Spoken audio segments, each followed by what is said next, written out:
Book of the Dead becoming God in Ancient Egypt. Magic and Theology.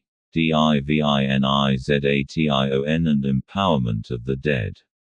Part 1. The boundaries of divinity are notoriously fluid in ancient Egypt, extending not merely to supranatural or transcendent entities easily defined in Western assumptions as gods, but also to categories infuriating to some ancient classical writers and to all Judeo-Christian apologists, past and present, animals, trees, natural features, and humans. The direct identification of human and divine appears already in the pyramid texts, the earliest Egyptian religious literature and the direct ancestor of the Book of the Dead.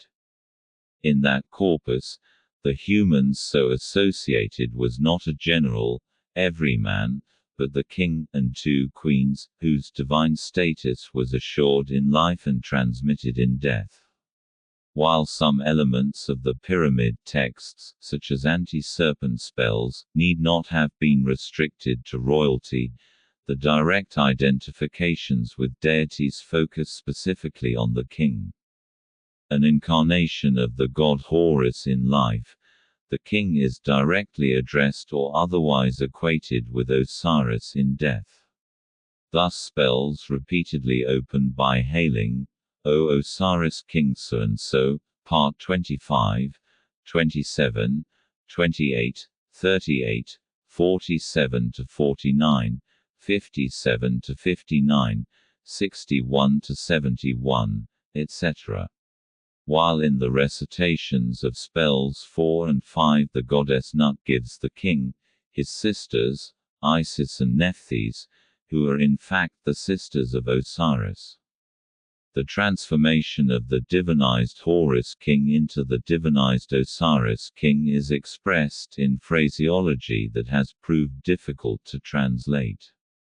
Spells 26, 30, 80, and 449 each invoke, O Horus who is in Egyptian I, Osiris King so and so, recast in translations as O Horus who is Osiris King so and so, since who is in gives poor sense.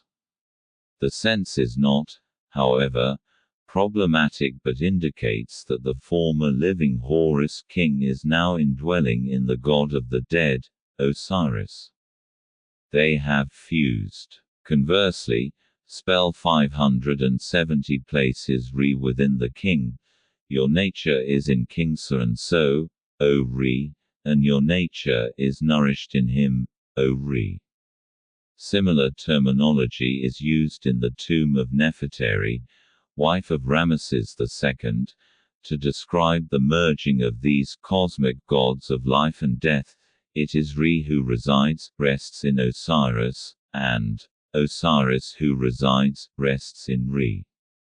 The phraseology reappears in the Book of the Dead, now adapted for a private individual, Amenhotep of the 21st dynasty, described simultaneously as the praised one who is in Imi, the necropolis. Osiris, and the praised one who is in Imi, Osiris.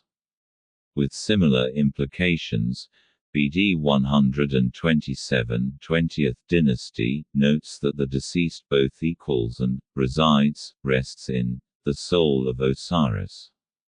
The pyramid texts provide the precedents for other aspects of human divinization that culminate in the theology of the Book of the Dead. The deceased king is equated not only with Osiris but with a wide range of traditional deities, both male and female, as well as divine birds, Part 626, 668, 682, and stars, Part 463, 466, 571, 676. Equated deities include Horus, Part 294, 587, Cat. No. 39, Sobek, Part 317, Cat.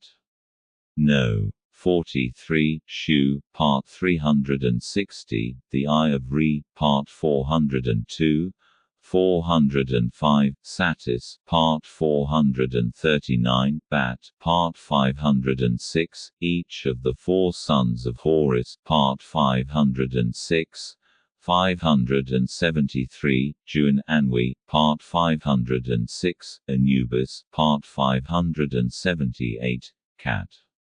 Number 40, and Geb, Part 599.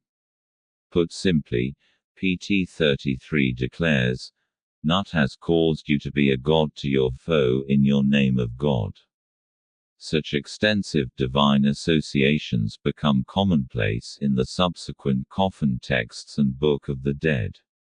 In the latter corpus alone, direct identification of the deceased with gods, goddesses, and divine epithets and powers appears in well over half of the spells.